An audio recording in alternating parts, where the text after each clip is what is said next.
Good morning, Selamat pagi semua, and good evening to those joining us from the U.S.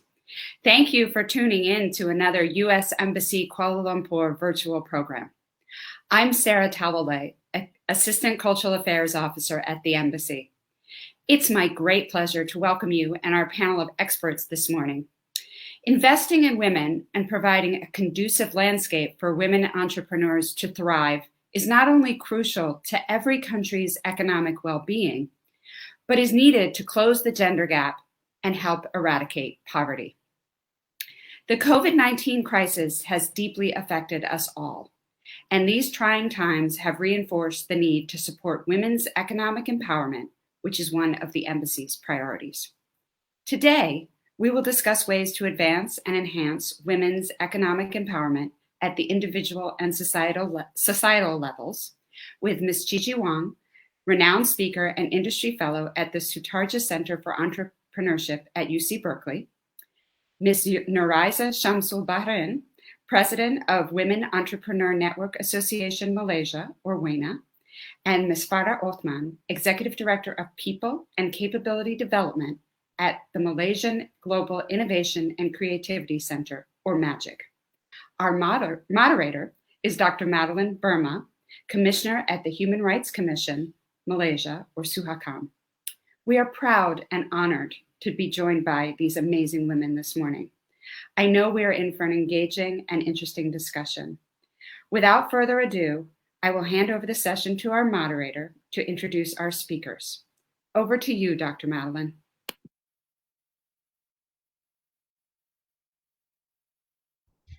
Okay, terima kasih, Sarah. Thank you very much, Sarah, for that awesome introduction to our virtual forum today. So, selamat datang.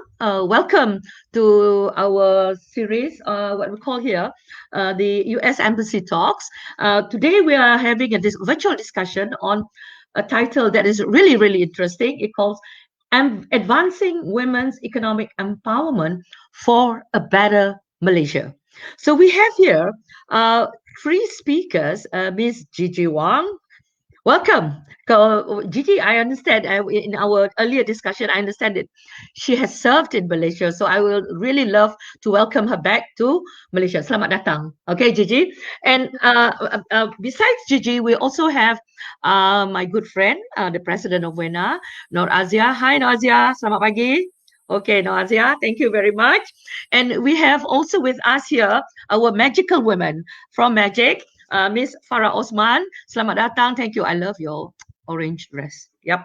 Okay. So today what we're going to discuss, or rather focus on, is this topic called advancing women. So the word here is advancing women's empowerment. These are very what we call loaded terms. You know, advancing and economic empowerment.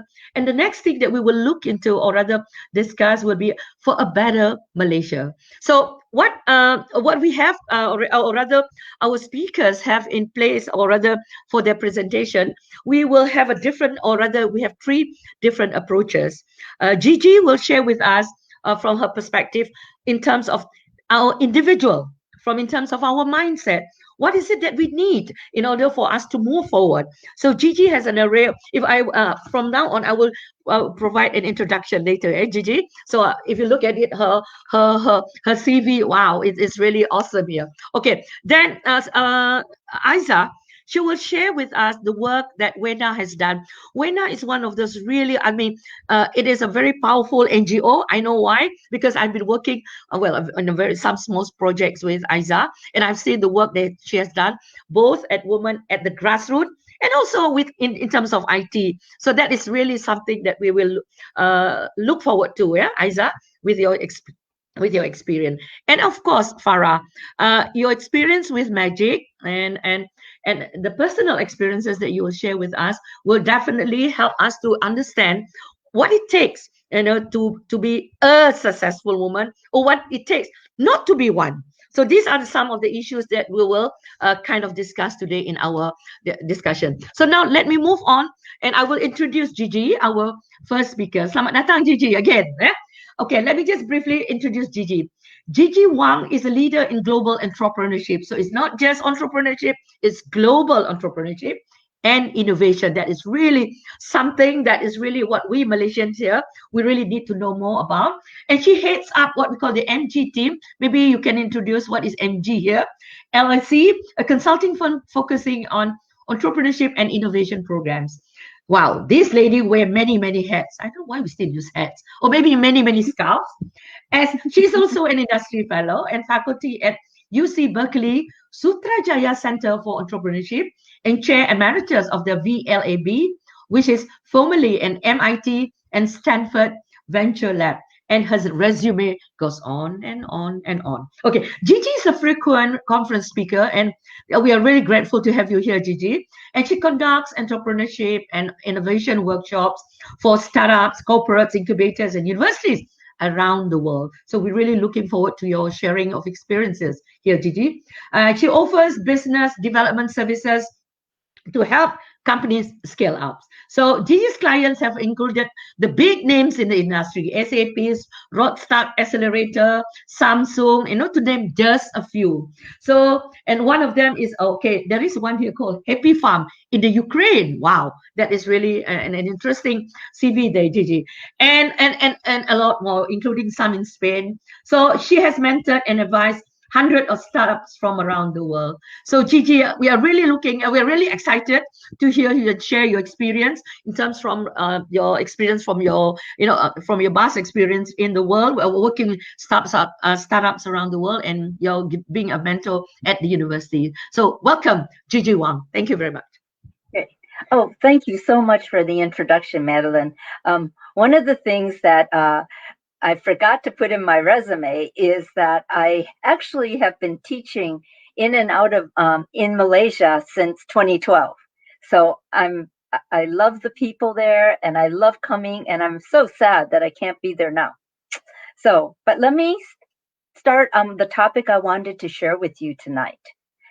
Okay, a window. I am going to give a short presentation to talk about mindset and why it's so important for women, especially if we want to advance women in Malaysia or anywhere else in the world. So I teach at the Sutrajaya Center for Entrepreneurship and Technology, and is the Entrepreneurship Center in the College of Engineering. Berkeley is a very big school, so there's entrepreneurship centers everywhere. I am at the one at the School of Engineering. And one of the things about teaching entrepreneurship and innovation is that the students are going to be going where no one's gone before. And so teachers can't teach them in the traditional way. The traditional way is to impart knowledge, have the students memorize it, and take tests. But since teachers haven't been those places, haven't invented this new product or launched this new service, they can't teach them the knowledge. But what we do is teach them the skills so they can go out there and be innovative or entrepreneurial. Our method for teaching consists of 5 pillars. The first is inductive learning. The second is mindsets and behaviors. And this is what this talk is focusing on. The third is frameworks and cases, all the traditional topics in business school.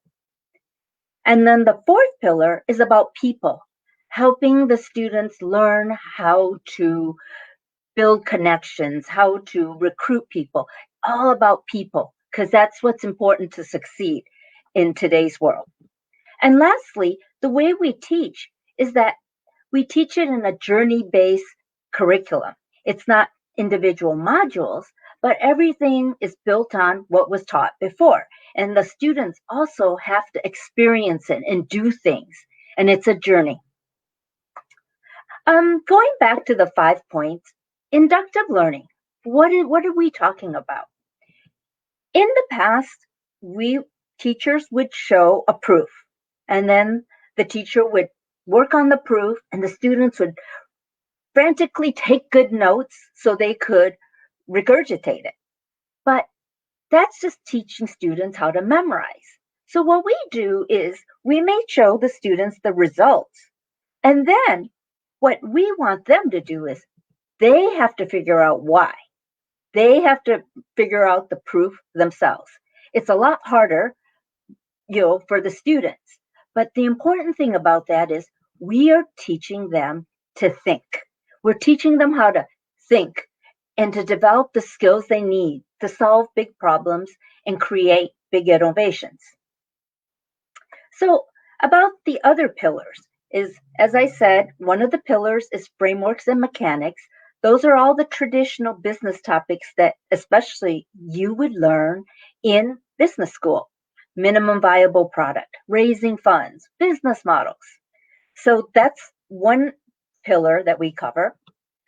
Then again, I mentioned the pillar about networks. We bring in speakers into the classes. We have mentors to help the students on their projects, networking events. So teaching them how to engage so they can build their future company.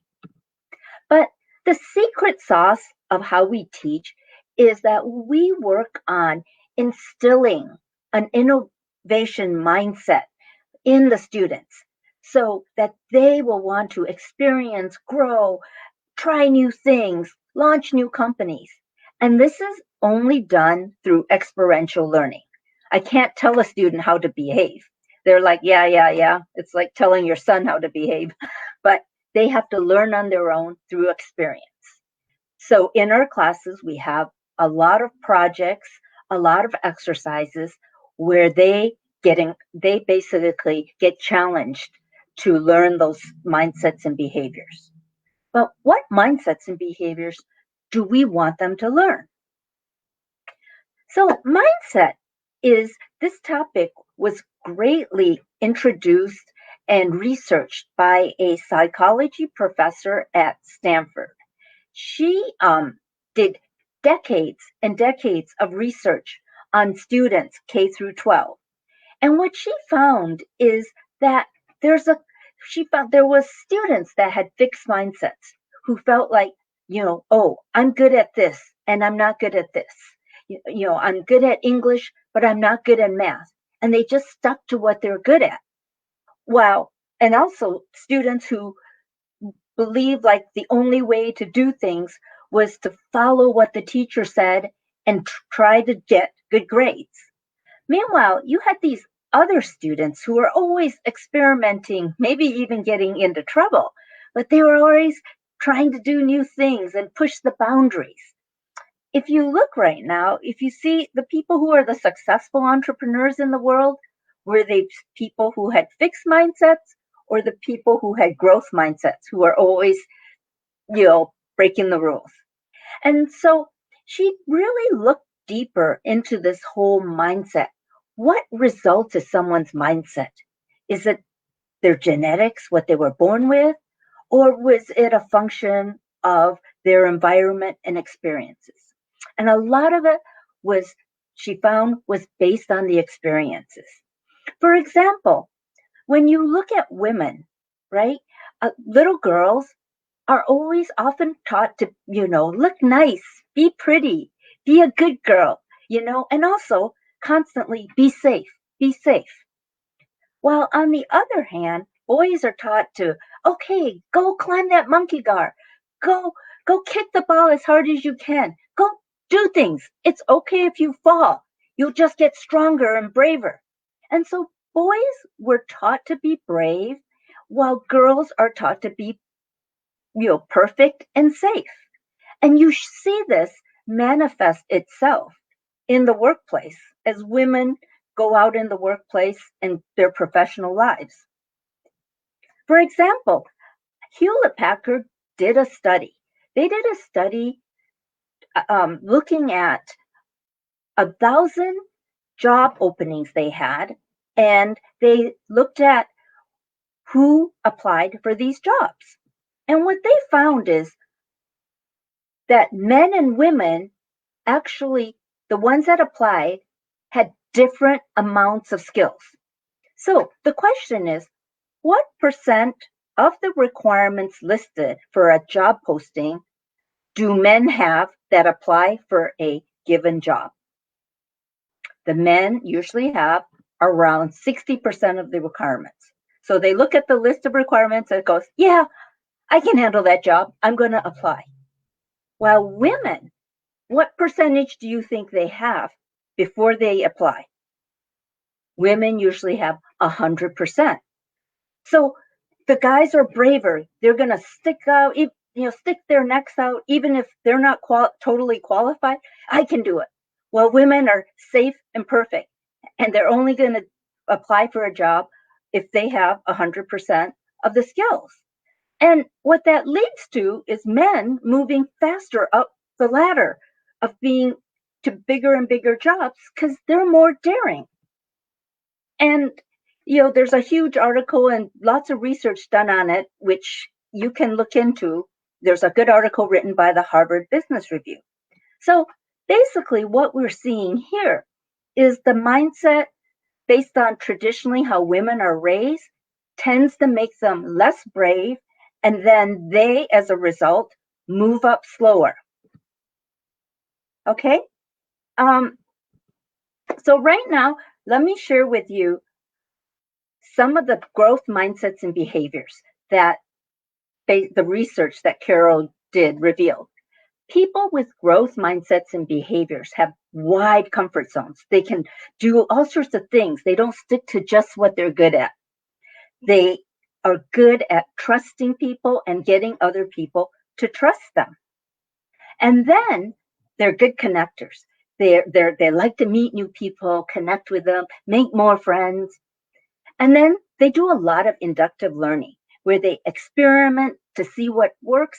And then if it doesn't, learn from that. And they reflect on what doesn't work. Thomas Edison is a great example of inductive learning. He said, I haven't failed. I have only found 10,000 things that haven't worked, but they've led me to the things that did.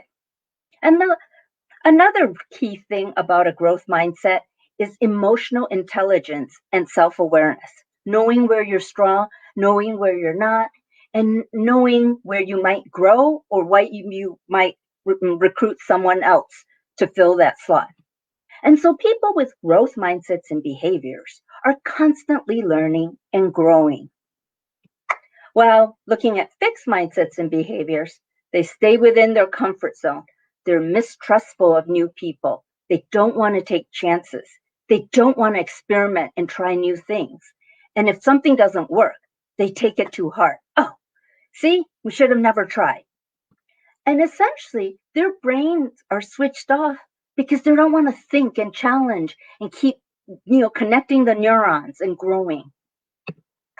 So if you look at some of the psychologies for a growth mindset, there's a whole bunch of features here.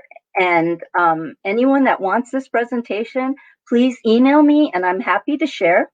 But some of the elements of psychology of someone with a growth mindset I really like are not hoarding information, sharing information, empowering people, saying what no one else wants to say. Like when something's wrong, saying it so the team can work on it and address the problem.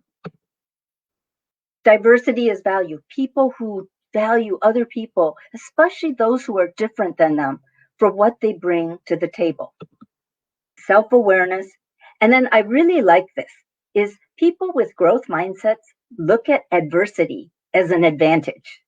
And just for fun, in today's world, with COVID, all of us have to get on Zoom or Google Meets or whatever. But this is a great chance to learn a new medium to communicate. So I want to show some examples of adversity driving innovation, especially during COVID. Italian innovators here, with the lack of equipment and the crisis in the hospitals in Italy, innovators actually came up with an idea to develop a ventilator from scuba diving equipment. And then as people are social distancing and parents do not get to see their grandkids, then what happens is this company developed an app for elder people to read stories to younger people. So adversity can drive innovation. And with the growth mindset, people see this. I recently have been teaching a workshop for Hong Kong, and I couldn't go in April because we couldn't travel there. But then Catherine Lamb, who's a woman who runs the training, said, Gigi, why don't we do it online? And I'm like, okay. We revamped the program. We switched the 3-day program to a 3-week program online. And it was great because we actually got we could spend more time with each of the startup teams. So my last thing is I want to share with you some research we've done at Berkeley, and it's called the Berkeley Innovation Index. We talk about mindset, but people may think it's a fuzzy-feely thing. You can't have any concrete metrics, but we're from the engineering school, so we've got to make it into data and metrics. So at Sutarja, we did a research project. We identified 8 sets of mindsets and behaviors that entrepreneurs and innovators had. And you too can take this and measure your innovation mindset. And this is a sample mindset. After taking this test, it's a survey. We have an algorithm that takes all your inputs and calculates what your Berkeley Innovation Index is. And this is what you would see. You would get a score on your trust level, your ability to trust others. Your comfort zone is your ability to go beyond areas that you're familiar with, not just stick to what you're comfortable. Resilience. This is your ability to overcome failure. What do you do when you fail? In college, when I flunked an exam, I had to go to the Haagen-Dazs store and eat a whole ice cream cone and mourn my horrible score. And then I went back to studying because I can't get a horrible score again. Well, some people, they fail and they go, oh, what did I learn? Okay, let's go do it again. While other people give up when they fail. And resilience, a really high resilience level is great for overcoming difficulty and continuing to grow. Diversity is the ability to value and listen to other people who are different. Belief and mental strength is about that inner confidence in yourself. And this is a point where women often fall behind because for some reason, women are often conditioned to get external validation. Oh, am I pretty? Am I a good girl? So women seek oftentimes external validation to feel good about themselves. Well, men often don't. Hey, I did a great job. So women have to actually, if they want to grow and have a growth mindset and become more successful, is try not to look to external validation for self-worth. Look internally. Resource awareness is about being able to manage your resources across multiple objectives. And this is something women should be good at because we have a lot of priorities that we have to take care of in a limited number of days. And one other characteristic is collaboration. And then the 8th one is innovation zone, which is your ability to be okay with uncertainty. Like, you know what? We don't know when COVID is going to end. We don't know when things are going to go back to normal. And the people who can handle uncertainty are, it's okay, let's make the best of what we have now and things will get better. And then there's other people who can't handle the uncertainty and they're having serious stress and mental health problems. So look at some successful entrepreneurs. Steve Jobs, Elon Musk, Tony Fernandez from Malaysia. All these successful entrepreneurs, I can guarantee you, probably have a very high BII. And they definitely have very high mental strength because many times people told them they couldn't do it and they believed in themselves. But let's just talk about men because we always, whenever we talk about successful entrepreneurs, we talk about men. So let's talk about a very successful woman entrepreneur. Anyone know Spanx? It's a very, very famous underwear. It was started by this woman, Sarah Blakely. She wanted to be a lawyer. She failed. She ended up selling fax machines, but she had a dream about this idea, this product. And she put her money in, and people told her, no, it's not going to work. No, it's not going to work. But she didn't give up. And now she had the mental strength to just do what she believed in. And so Spanx is now a $500 million a year company, and Sarah is a billionaire. So can you change your innovation index? And the answer is yes. I teach a class at Berkeley. It is a 5-day immersive boot camp class. So what students do is they come in on the first day, they form a team, they build a startup, and they present to investors on the 5th day. Well, they do a lot of exercises, games, project work, and we really push them to their limits. And what we found is we could impact their innovation index to move from 7 to 8 in 5 days. So we can change your mindset index. You too could work on your mindset and get more of a growth. So innovation starts with mindset, and it needs to overlay all these tools that we teach. You know, design thinking, business model, canvas, growth hacking. Those are all tools. But if you have the growth mindset when you use those tools, it impacts your behavior. You're more open. You're more open to trying things, to building things, and it creates results. And then other people see that and they think, wow, mindset is great. You know, got to have that growth mindset. So just from myself, I was born in Taiwan. I was a very good little Taiwanese daughter, listened to my parents, never did anything they didn't tell me to.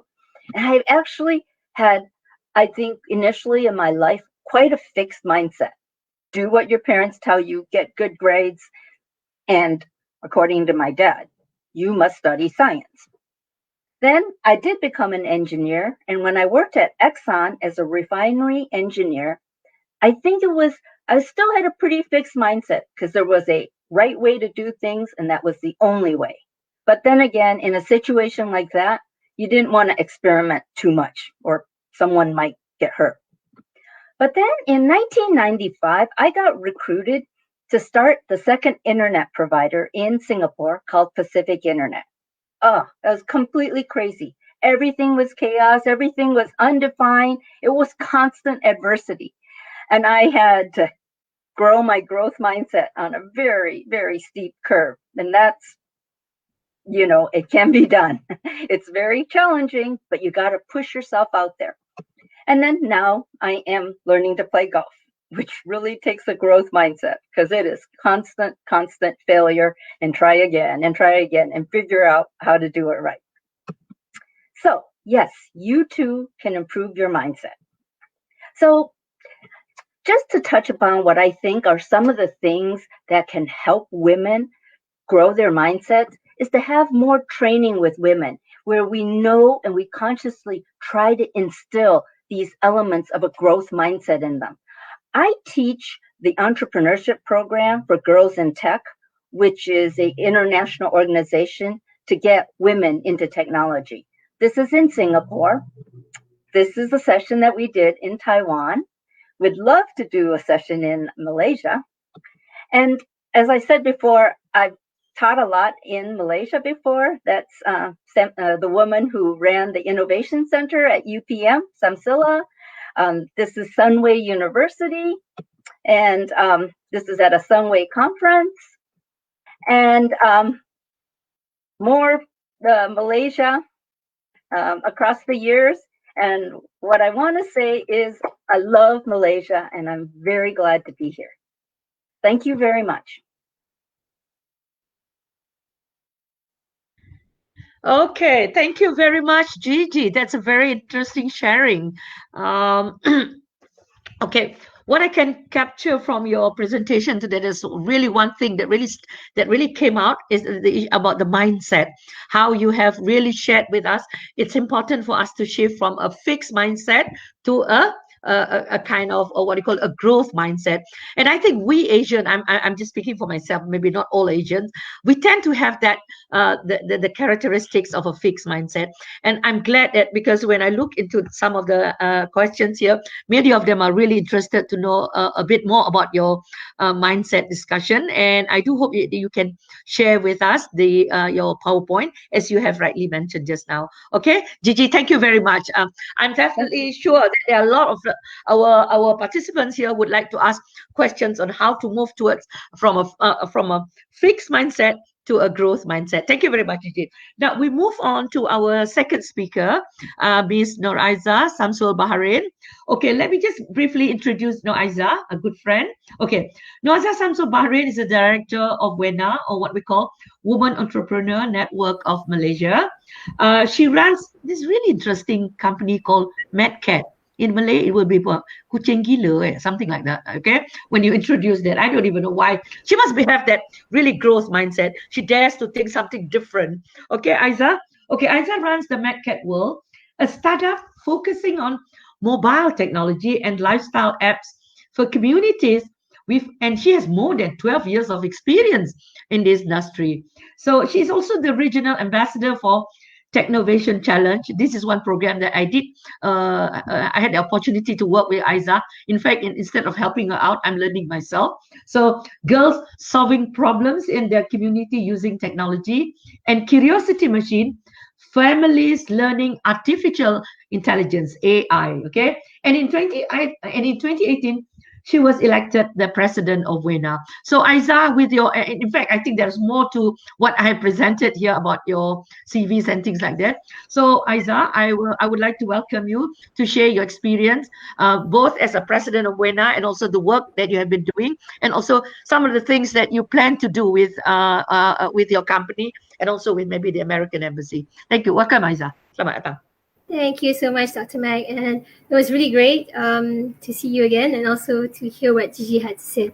So it's very interesting because as I was listening to Gigi, I remembered that I grew up in a school called Bukit Bintang Girls' School. So if people who live in KL know this school, it's called BBGS. So in the school, it's an all-girls school. So we were told that we could be anyone that we wanted to be. We could achieve anything that we wanted to be because we were in a community of only girls. So we didn't have to behave in a certain way. We didn't have to present ourselves a certain way because we're all women and we're all equal.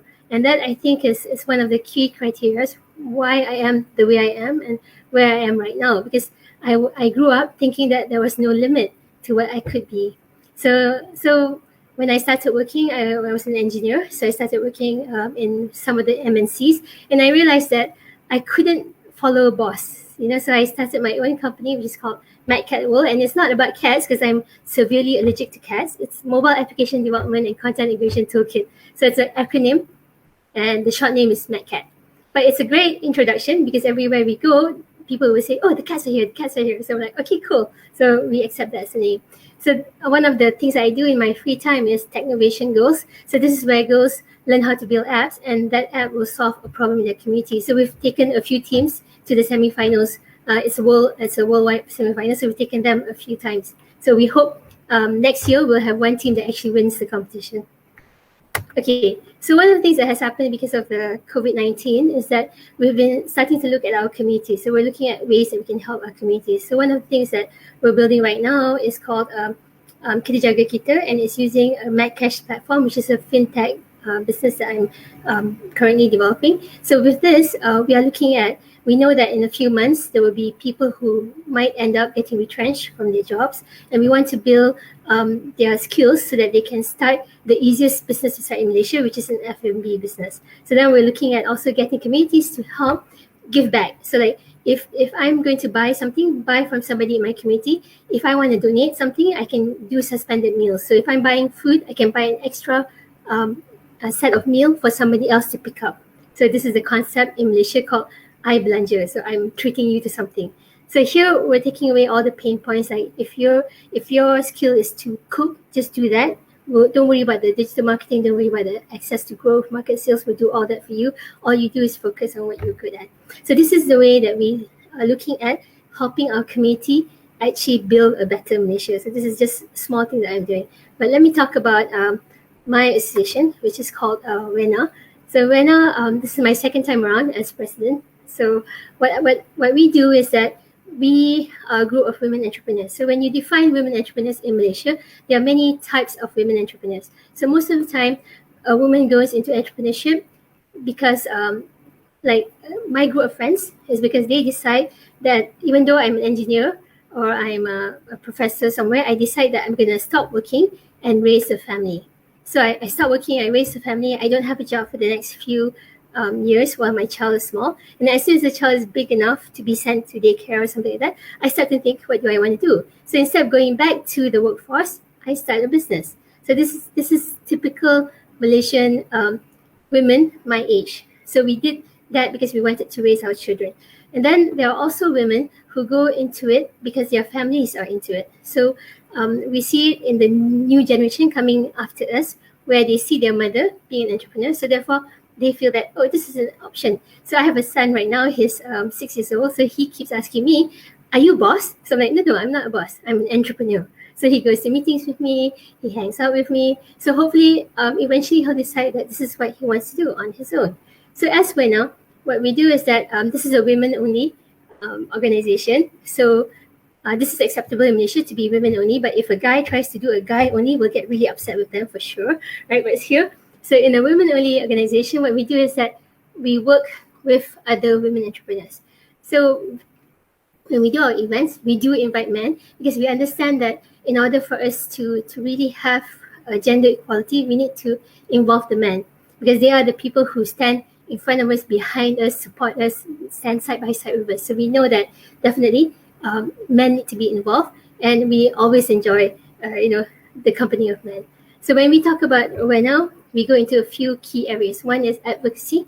So this is where we look at things that are policy driven. So we look at what we can push to the government. We look at networking. So networking are intrinsic skill sets that women have. So we're always networking. So then how do we do that? How do we build our own business network? And then we're also connectors. So when people come to us and they say that we need funding, we need marketing. So what we do is that we connect them to the right agencies or to the right associations. And the one key thing about Women Association is that we are there to support women and not just in business, because we're there to support you as well emotionally. We're there to, because a woman doesn't just come to a session and talk about business. They come in, they talk about their families, their issues, their everything that they are facing right now. So as a women association, we have to be able to give that support. Okay. So these are the things that we do. So one of the biggest programs that we have is called the Global Mentoring Walk. So we have been doing this for the past 8 years. And unfortunately, this year, we couldn't walk. So join us next year for our 9th year in doing this Global Mentoring Walk. So what happens in this walk is that people get together. So what we're trying to do is encourage a young person to come in and be a woman leader. So you don't have to be an entrepreneur because we're bringing in people from all walks of life. So some of them are business owners, some are sports people, some are newscasters. So you can be anything that you want to be, but be a leader, be known, because you need to showcase yourself in order for the young girls to see that they are role models. And we're not defining it just based on entrepreneurship, but we're defining it based on everything else. So then in this program, we have about 125 mentors, and they come from all walks of life, and they come every year to give their time to walk with somebody who's younger or newer in business who would like to learn more from them. Okay, so things that we do on an advocacy level. So we do things like we are always very excited when the government says, come talk to us about budget. So we go in and we ask questions and we present our budget, what we want the government to support in terms of women projects. And then we also look at bill drafting. Like I was involved in the SME draft. And then recently we had a draft for the elderly. So these are things that is very close to a woman's heart, because we also, in Asia, we also care for our parents. So these are things that we are greatly involved in. And then we also look at women economic advancement, because if you go to the government as a single person, it's going to be harder to get a policy change. But if you go as an association, and we don't just go as WENA, so there's about 130 associations in Malaysia for women. So we try to get as many people involved as possible so that we go in as a big group, and then we fight for a specific thing that we want to see change. And one of the biggest things that we've been working on is the women child protection laws. So these are things that also very close to our heart, where we want to see better protection for women and child that are in danger. Okay, so as by now we do basic things like business skills and things like that. So it used to be that we would apply for grants to give it out for free. So we've learned that free is not always appreciated, and people don't value something that's free. So what we do now is that when we do our classes, we actually charge a nominal fee, and then you go in and you learn something. And these are the things that we do. Also, as women, we love this get-together. So we do things like we bring in our prominent leaders. We have talks, and then we get together. We have lunch, and then once in a while we have the guys. So if you can see on the right-hand side, there's a few guys that come in. So these are the things that we do, and we do things that are like carnivals. So a lot of the women who are our members, they are retailers. So we showcase their products, and then we allow them a place to be seen. So we do. So this is and when we do our events, we also invite families to come in. We invite children to come in, so that because a woman doesn't just function by herself. So she is supporting her community and she's supporting her family, and we want everybody to be involved in this kind of things. So the key part, I think, that what I'm trying to say is that when we talk about women empowerment, we are actually looking at economic development. So when we look at how to help women specifically, so we look at the US and how they have a campaign called Get to Even. And last year we had a lady called Greta, so she came in with this idea that, in the US, they actually have a budget allocation for corporations and government to buy from women.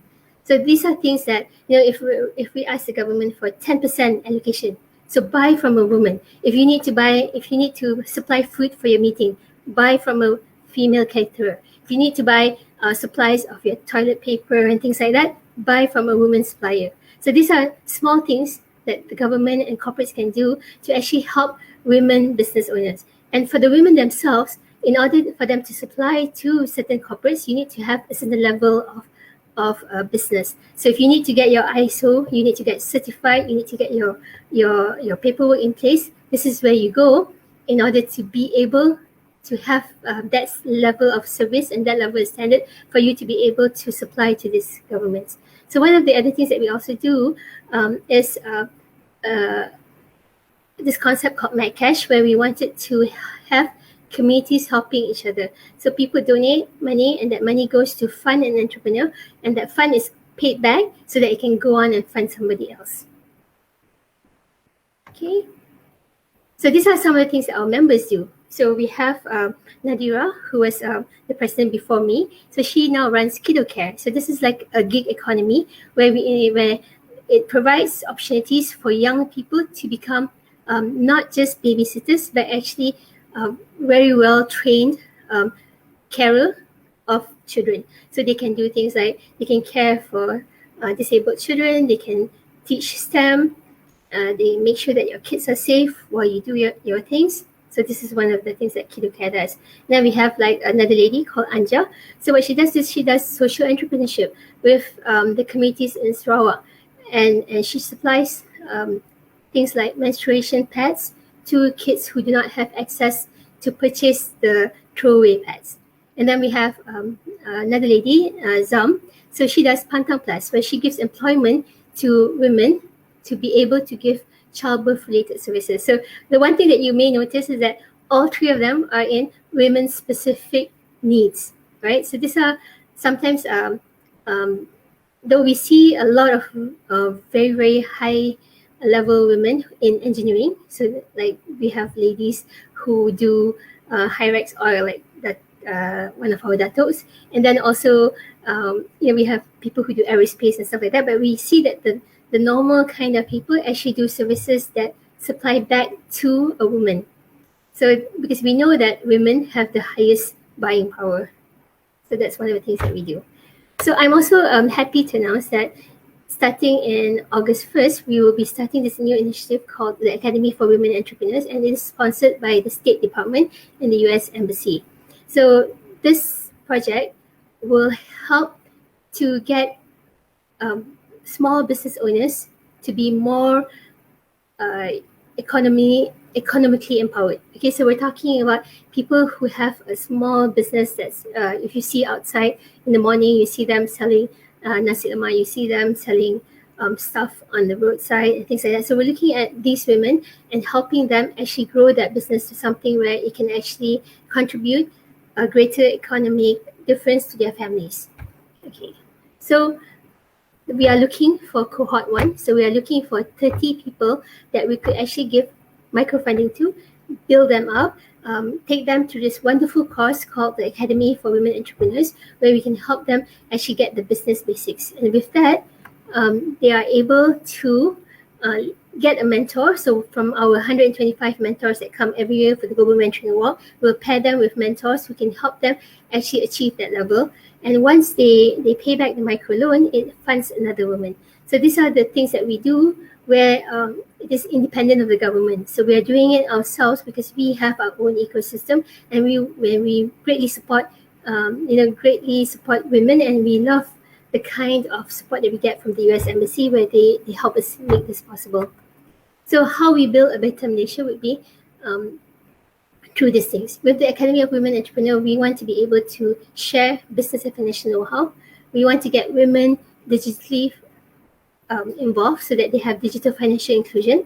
And we want to be able for these micro businesses where they have no bank loans, they have no relationship with the bank, to get them a credit score so that they could go for the next bigger loan to grow their business. And then of course we have the marketplace and the partners. So because we are women, we also support women and we buy from women.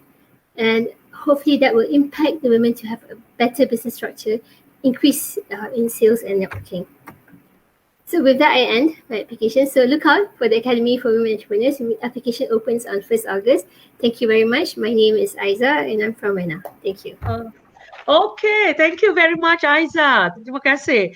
I mean, that's a very interesting sharing from my friend Aiza. Aiza Shamsul Bahrain. Wow, you have 3 names. No, it's only 1 name, but Shamsul Bahrain is your family name. Okay, thank you, Aiza, for sharing. There are 3 parts to your presentation just now. You shared with us what WENA has done, and also you did mention the project, the planned project that you're going to launch with, I think it's in collaboration with the American Embassy. That's a really interesting project, something that we're really looking forward to. And I do hope you can find the participants to participate. I'm sure there's a lot. The only drawback that I can say here is that Sarawak is not included. So maybe I do hope in your second phase. I'm from Sarawak, so I always must highlight the fact that we do need this kind of funding in Sarawak. But I'm sure that will be in a future state. Yeah, Aiza? And the third part was you did mention about how we can build a better Malaysia. So you did highlight some of the things that based on your experience and also your planned project with the American Embassy. I think it's with the American Embassy, the Academy. So that is really something. So we're really looking forward to that. Really exciting. So I think that's really an interesting thing. And I do have some questions coming in, Aiza. Maybe we will we'll pick it up later. There are some questions for Gigi. Many of them are requesting for her slide. So Gigi, just be prepared for your slide. And Aiza, I think there are some interesting questions about membership and how they want to participate in your program. Now, last but not least, okay, so we will have our next speaker. Now, another interesting thing is that she's from Magic. Now, I would like her to introduce what is Magic. I'm sure she will, for Malaysians, many of us will just use the acronym called Magic. But many of us may have difficulty trying, actually, what is Magic actually? So I do hope that Farah, being the executive director, they call you executive director people. Is that correct? Yeah, Farah? Okay, executive director people, Malaysian Global Innovation and Creativity. That's what Magic is all about. So allow me to introduce Farah.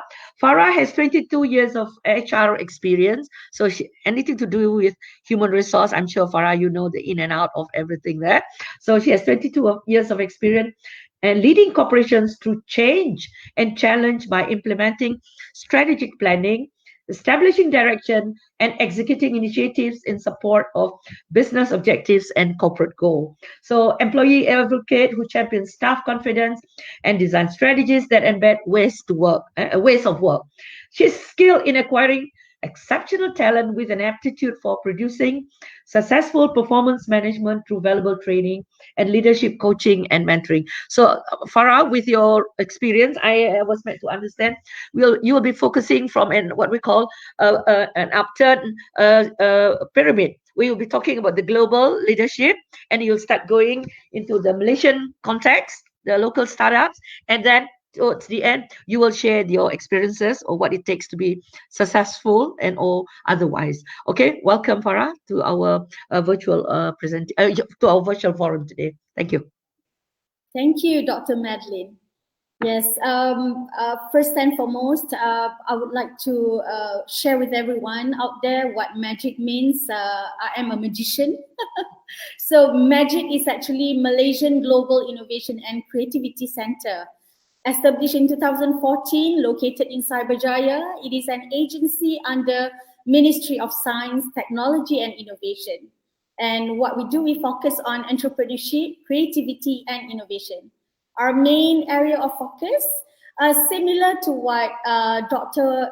Gigi and also what Aiza are doing, but we focus on capacity building programs and being a government agencies, we are able to provide our global accelerator program and boot camps, and it is well known locally and also regionally. So we also do provide market access opportunity for startups to scale up, accelerate and go global, navigating funding with other agencies and ecosystem players. Now, I would like to elaborate. I would like to say that, whatever that Dr. Madeline mentioned, Gigi and also Aiza, about the potential of women, the growth mindset. Women is actually the largest untapped reservoir of talent in the world.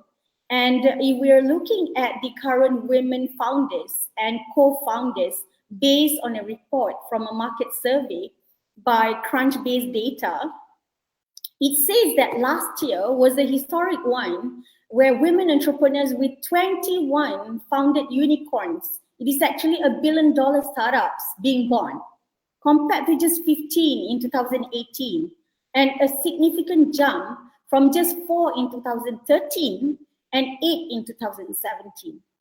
And then based on the United Nations study by OECD in 2012, women are less likely to be entrepreneurs and face more disadvantages starting businesses. Perhaps relating to what Gigi mentioned just now, there are some self-limiting beliefs, that we need to uplift to unleash the potential of many women out there. And 40% of economies, women's early stage entrepreneurial activity is half or less than half of that of men's. But having said all that, despite that, there are approximately 252 million women entrepreneurs out there around the world, and the numbers are rising every day. So in Magic, we have actually different kind of programs, and we have impacted around 40% of women since our establishment in 2014. That brings roughly around 45,000 women who went through our programs and initiatives. And from our database, about 457 startups have either employed or led by women. And this is an estimated of 25% of our total startup that Magic has helped to grow. I would like to take this opportunity to shout out to the women empowered by through our Magic's program, like what Aiza highlighted about Anja. Anja is actually one of our alumni from our SE. Yeah, we have Hui Ling Tan, a Malaysian-born low-key profile co-founder, of Grab. And not many realize that she is a woman, and she started with Magic.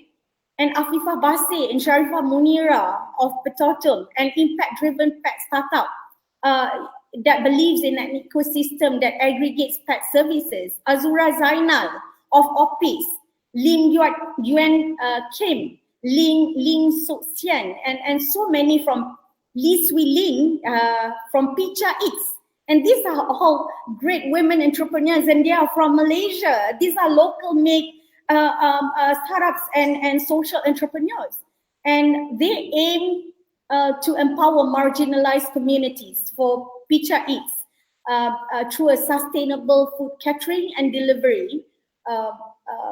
During COVID-19, they actually pivot. Gigi, coming back to growth mindset, how women really quickly learn from our failure, quickly, unlearn and relearn. And for Picha Eat, they have started the Zaza movement, which helps to provide food for the frontliners and the B40 community through crowdfunding.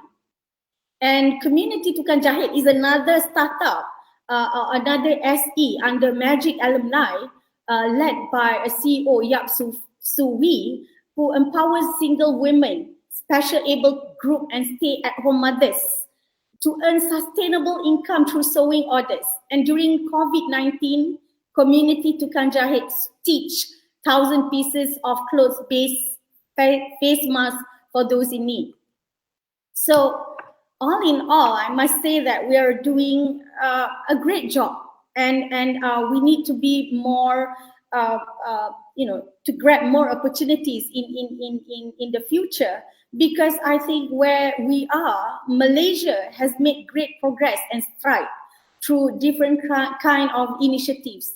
I would like to say about the budget that is more inclusive in the recent years, the allocations of 500 million as a guaranteed facility for women entrepreneurs through Syarikat Jaminan Pembiayaan Perniagaan, SJPP, and then the allocations of 200 million for women entrepreneurs through SME Bank, a program, My SME Lady Initiatives under SME Bank as well, which offers 1 million per SME created by women, where government will provide annual interest subsidy of 2%, specifically for women entrepreneurs, 500 ringgit monthly incentive for 2 years for women aged 30 to 50 who return to work.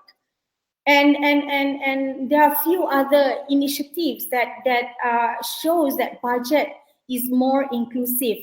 And 30 million allocations for nurseries, which is also very, very important. And we know that in far advanced countries like Sweden, they have nurseries and also daycares run by at a national. And this is what maybe perhaps that we need in the coming years. And I would also like to talk about the appointment of a female board of directors in Malaysia, and the movement for more women on board of directors has started to progress since 2011, and in 2019 alone, about 28.6% of members on boards of director in Malaysia were women. And Malaysia has improved in increasing the share of women sitting as board of director, and this the source that we get from by Statista in 2019. And what do we learn from all this is it also views the appointment of deserving women in top government and business organizations and GLCs in the past year. It is a great indicator of the confidence that we are gaining from public and private sectors, and having women in leadership to contribute good governance and economic prosperity at the highest level.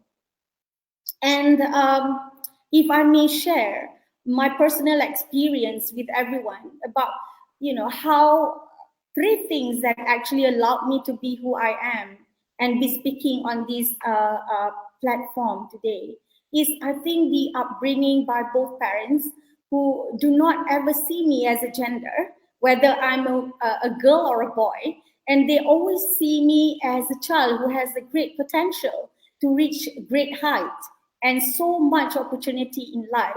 So the Malaysian society where I grew up in general, and the surroundings that I have around me, do not limit female and great mentors. I know all my mentors are actually women. They are all around me, and they inspire need to be just who I am. And people come to me and, Farah, how do you strike a balance? Being a mother, being an employee, and it is hard. Actually, to be honest, it is really hard to strike the balance, and it's not easy to be a woman who work. And it doesn't matter what positions we are holding. I don't always get it right. To be honest, sometimes my family will suffer, sometimes my work will suffer. But I just keep on doing on what I need to do as a mother. I just keep on doing about, what I need to do as a daughter and as an employee, as a wife. And I have these questions running in my head that, as a society, we need to perhaps rethink about how we put so much pressure on women to be perfect, like what Gigi mentioned, how we're wired to think that way, and how women has to be perfect in all aspects. We need to be more supportive and be flexible in time to allow women to give our best, to give us the opportunity to unleash our potential. And for example, the 9 to 5 working hours wouldn't allow that flexibility. And for mothers who have young and schooling kids, for mothers like me who actually, really constantly be looking at my handphone and be checking on whether my children are doing okay, whether or not they are doing their homework and they are in school. So the best employer that would be able to allow flexibility, and it is very important for everybody to give their best. So people's circumstances are different. The challenges that we face are different and very unique to every person. Some of us, have got to handle and care for our elderly out there. If we don't have children, but we have parents, we have our elderly and young kids. And how are we allowing them to go to work later? And some days we can work from home. You don't have to come to the office and just be doing your work at home. I'm very sure women are just wired that way. We just love to multitask. And I believe that, if we have a society or an employer who allow that kind of flexibility, then we will have more empowered women out there. And I am lucky in that sense, because in Magic, we have this kind of flexibility, although I volunteer myself to be at the office most of the time. And because I have fairly, grown-up kids and who can handle themselves. And even before the COVID, we have in Magic, we have flexible working hours. And it's not something very common especially for a government agency in Malaysia. But we have started moving into that, and it is actually a very good sign. And ensuring that we bring the best out of people, are we doing that as a society? Are we willing to change the way we think? The pressure that we put on women, the expectations that we put on women. And as an employer, what are the kinds of things that we can help for women to further grow ourselves? And are we allowing women to do our best? Like drop our kids, handle our parents, and then bring our parents to doctors for some days, and then come back to work and still performing and still doing, what we need to do as a woman. I like to end that with the, since small, my mom always says this to me, that the hands that rock the cradle rocks the world. And I must say that, it is very true indeed. And at least I know that it's very relevant to me. Thank you.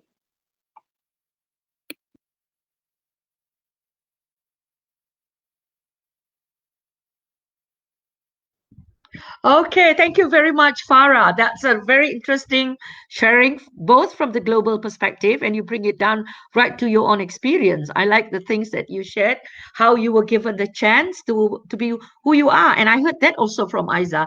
These are two really interesting. I think it ties in with what Gigi was saying about the growth mindset, where you have this all the characteristics of people who have that characteristics, have the ability to become innovators, to make the changes needed. This is interesting coming from Malaysia, because Malaysia we have one of the highest percentage of Malay Muslim women who are in the economic sector, and they are contributing a lot to our economy and things like that. But I will definitely discuss this later. Now, okay, thank you very much to all our three presenters. They have shared their experiences, their thoughts on this topic called advancing women and focusing on women empowerment. Now, I have a few questions here. So I do hope that I will, these are some questions that we have received from our participants.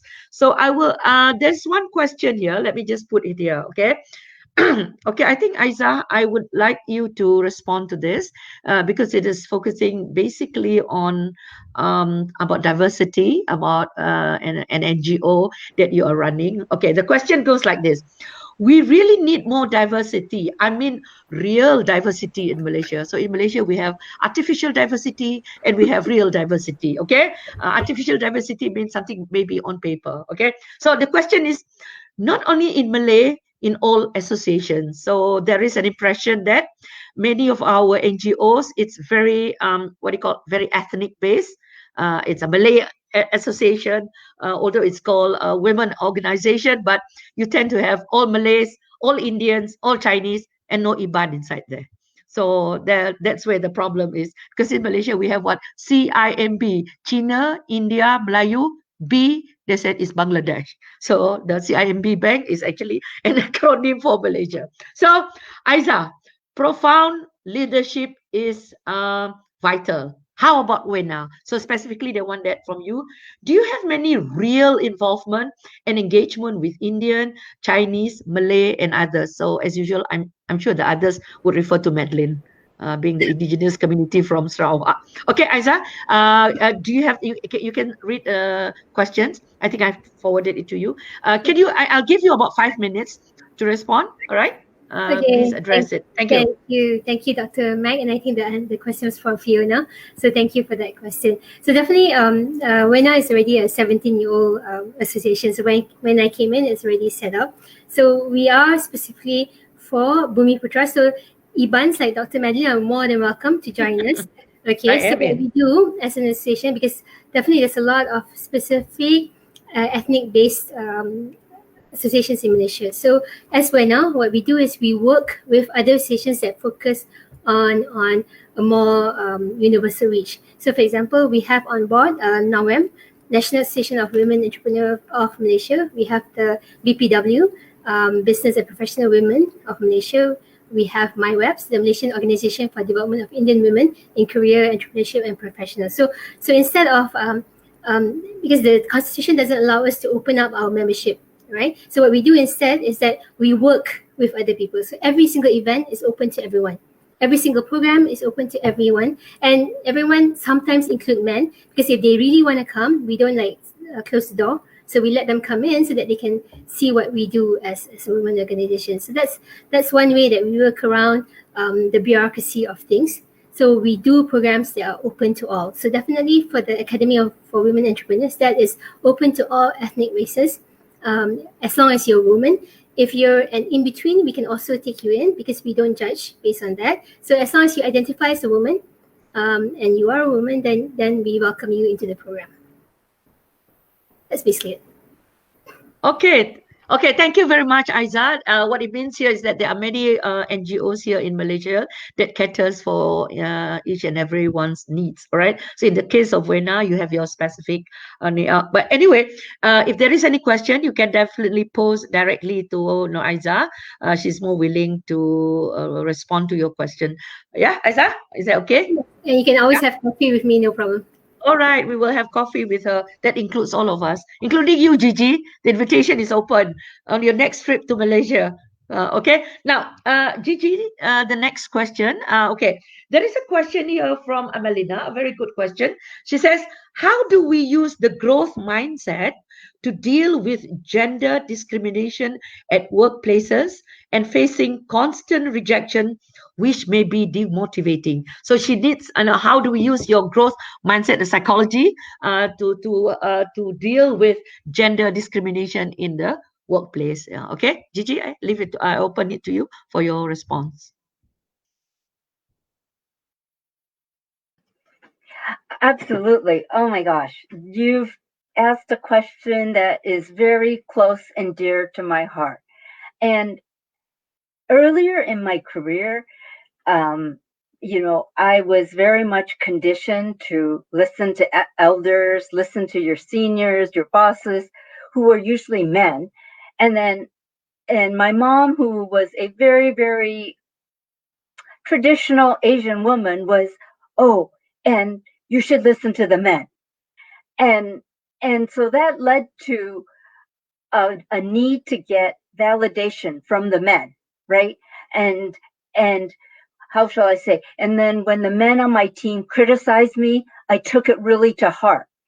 And there a lot of times from a gender discrimination, you're going to get that because I feel like sometimes some men, not all, the men now are more and more open, but traditionally they needed to feel like they were powerful and they were in charge and on top.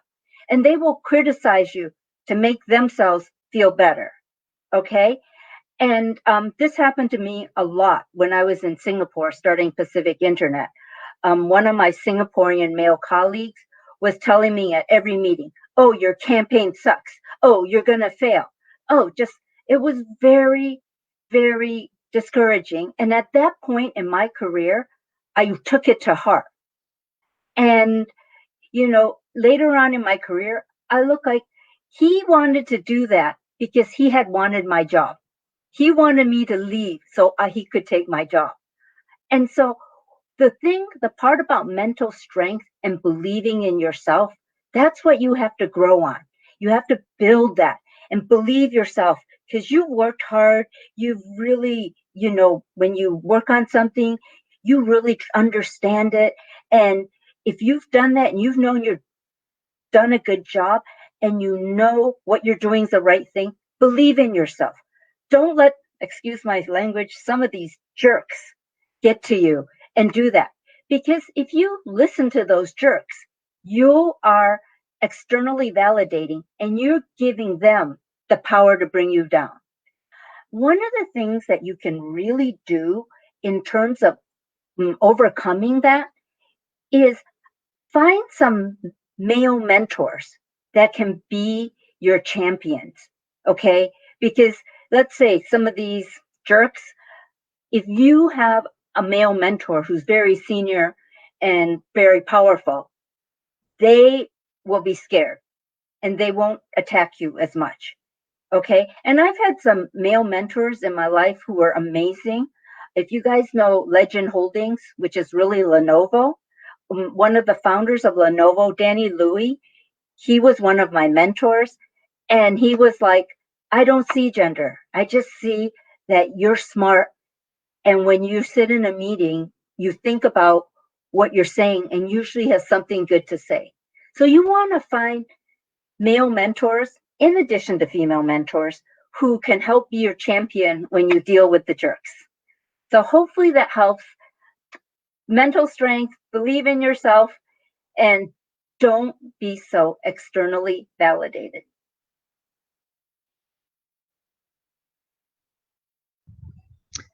Okay, thank you very much, Gigi. You really is, your words are so inspiring. So I like the part that you have to kind of excuse yourself. So never mind, it's okay.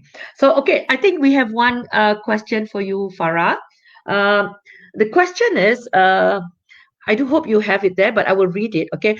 COVID-19 has seen a lot of small or online business booming. Having said that, I think the government should provide a conducive environment so this opportunity could be enjoyed by everyone in Malaysia, no matter where they are. if we already have a growth mindset, ready to change our fate, but the facilities are not there, how can we urge the government to do this? So they are asking, what is it that we can do, or what are the kind of recommendations that we can make, or as a takeaway from our discussion today, that we can bring forward to our government, so to bring forward this new idea of the new normal. Because in Malaysia now, everybody is talking about the gig economy, but do we really know what is a gig economy, or is it just another one of those facade, like we used to talk about globalization? When you ask people to interpret it, nobody really knows what it is. They, in Malaysia, they just tend to translate it. They will say it's globalisasi. So similarly with gig economy, what is really is that really something that it's just a temporary thing because of the, what do you call it, the COVID-19, or is it something that is fresh and new in the new Malaysia? Okay, yes, Farah, I hope you can share with us your thoughts on that. Thank you, Dr. Madeline. I will try and answer that questions. Well, I do think that in terms of government initiatives, like what I've shared, we have quite a number of initiatives that help women to become entrepreneurs and tech startups and all that. But I think during this COVID time, I personally experienced as well that, just where I live, a lot more women become entrepreneurs at home. They start to bake, they start to be doing different things, and I do things that maybe perhaps in the aspects of grassroots, if we can focus on grassroots, how we can reach out to these marginalized women, how can we reach out to women, in the rural area, because they might not be having the kind of platforms that we all have in the cities. And through partnership, we can't be doing alone like what Magic does. We do a lot of partnership. We partner with NGOs like Aiza. We partners with US Embassy, like the one we have in Kuala Lumpur. And partnership is also very, very key during this difficult time. I believe that, through this kind of collaborations with different kind of private, public, and NGOs, we can be providing different kind of coaching and mentoring, a lot more capacity building, so it's like you're having it at a different level, because for instance, different kind of program that we have in district, one community maybe wanting to focus on agriculture, and that is where we can collaborate with Ministry of Agriculture, and how we also work with the villagers in that community, and how we actually connect ourselves with different kind of NGOs around there. And I hope I answered that question, Dr. Madeline. Really, I think during this difficult time, what we need to do and what the government is doing right now is actually to promote a lot more partnerships and collaboration in terms of reaching out to the community out there. Thank you. Yeah, thank you very much, Farah. Yes, I think that's really a response that I was really hoping that you would mention, because when you talk about the B40, the marginalized communities, these are really the community that we really should focus on, because many of us have access to the internet. Like today, you see, we are able to discuss online. But if you were to go out, and I'm sure you have read about what is happening in the rural communities in Sabah, in Sarawak, in terms of our education, how our children have to sit on a tree, in search for the internet line for 24 hours. I mean, we're just talking about university students, and here we are talking about the gig economy and blah blah blah. But I'm still thinking about the women in the long houses there. What do they know about all the things that we are talking about here? So I do hope that both Aiza, Farah, these the communities that they are not just the B40. When we talk about B40 in Malaysia, that means the bottom 40. Most of them, the one that we are focusing here is tend to be in the urban areas. In Malaysia, we have four major categories of in terms of stratum. Number one is what we call the cities. That is Kuala Lumpur, Kuching, and Kota Kinabalu. So this we don't really have this problem in terms of internet line and things like that. Then we have the urban areas, the smaller towns. Then we have the rural areas. The rural areas in Peninsula is definitely not the same like the rural areas in Sabah and Sarawak. Gigi, I'm sure you've been there, having served at UPM. Okay, then the other part is even not many of us have been. That is the interior, where the real indigenous people who are really in need of the support that what we have seen Magic has been doing. Yes, I've heard all the big names that you mentioned just now, so I'm glad that Magic is doing that. But I really hope in the future Magic should also go down and meet up with these people rather than waiting for them to come to KL. Because when we have this kind of programs, we need to go down rather than waiting for them to go up. There goes Madeline. She's going to promote her indigenous community poverty, because that's basically my work. Okay, I think we are towards the end of our session. Now we are towards the last part. I would like to pose this question to all the three speakers before we wrap up. Okay, what are the key takeaways from your presentation? Briefly, let's not go for another presentation. We'll start with Gigi. What is the key takeaway from your presentation today, so that our listeners will have something to bring to their table tonight for them to think over? Thank you, Gigi.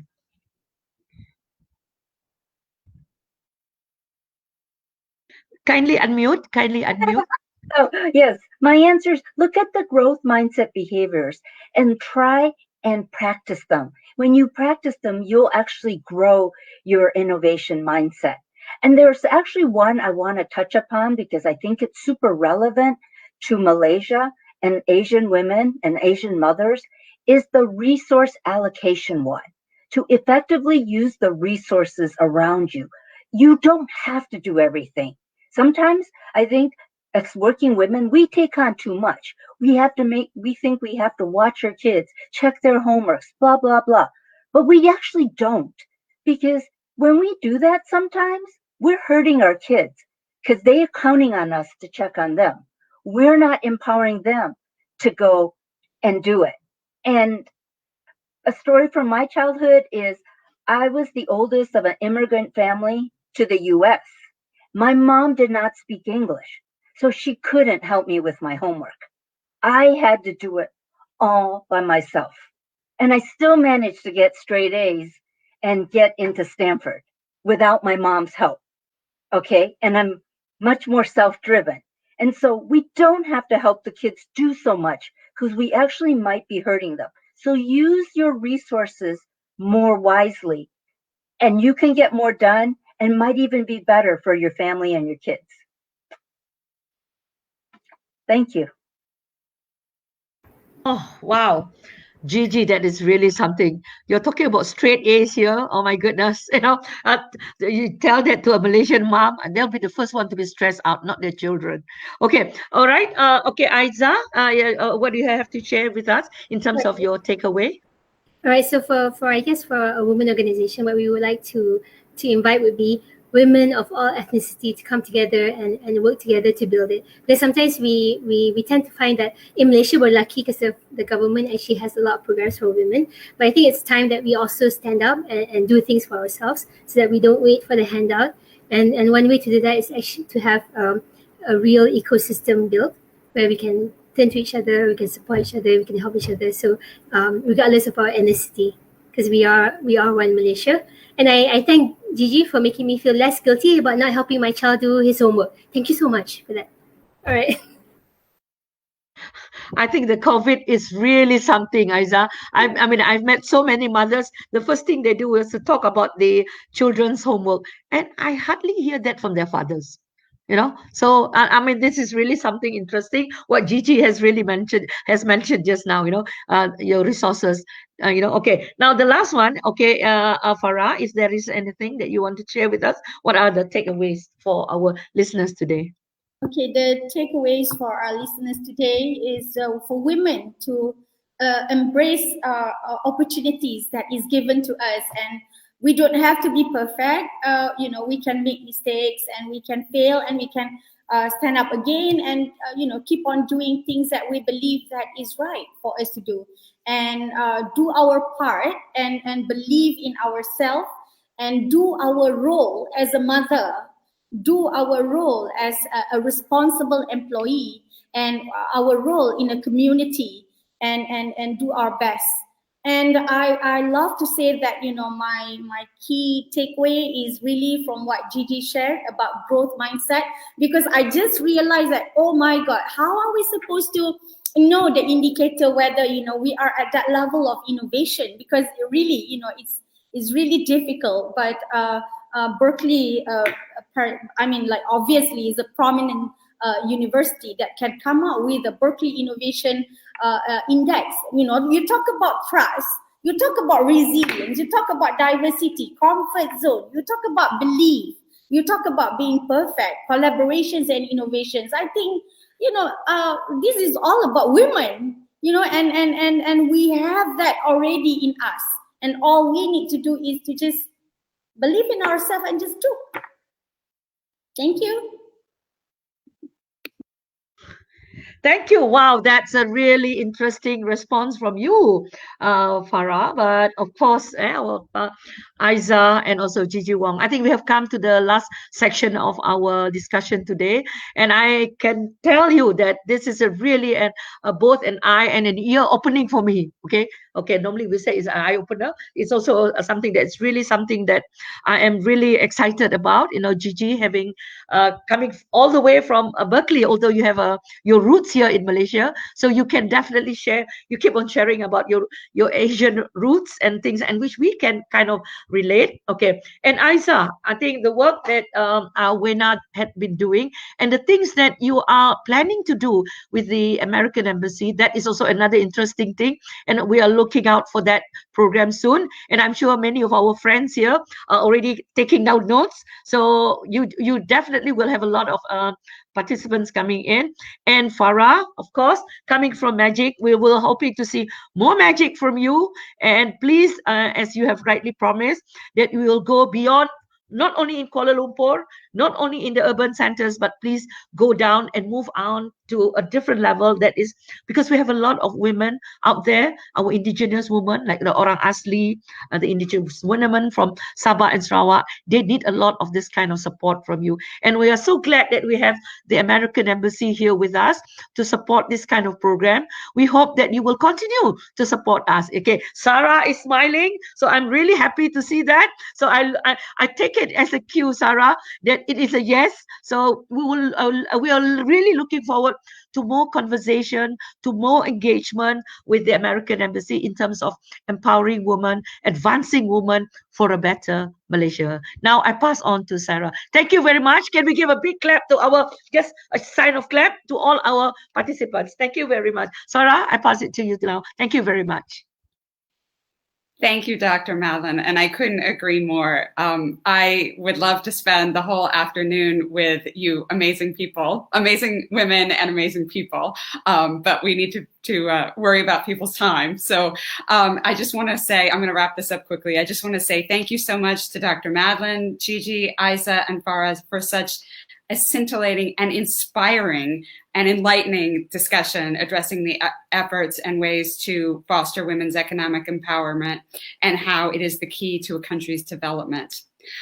This is, Dr. Madeline, this is just one of many initiatives and programs we have planned focused on women's economic empowerment and women's empowerment in general.